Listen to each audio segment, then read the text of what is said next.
This tutorial is quickly going to go over how your numeric keypad is your numeric keypad timing score is calculated. So again, under Unit 6 is when you are introduced to the numeric keypad assignment.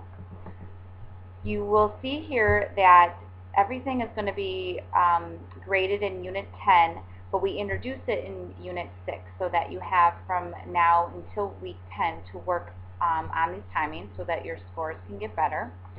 So you need to complete all of these exercises, and they are all listed in GDP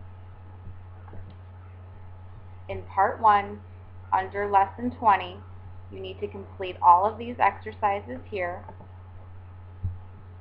And then how we get your 100 points is we take the average of the highlighted exercises here. So SLF, SLH, and SLI.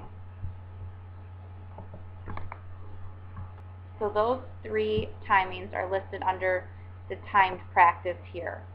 So again, that's how we calculate your score, is by taking the average of those three.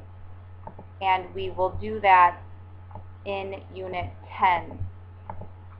So when you are happy with your three scores and you're ready to turn them in, you will do so in Unit 10. So again, it's Unit 10 Assignment B. You literally just have to write in here that you're ready for your timing to be, your numeric keypad timing score to be calculated, and we will take care of it. Thanks.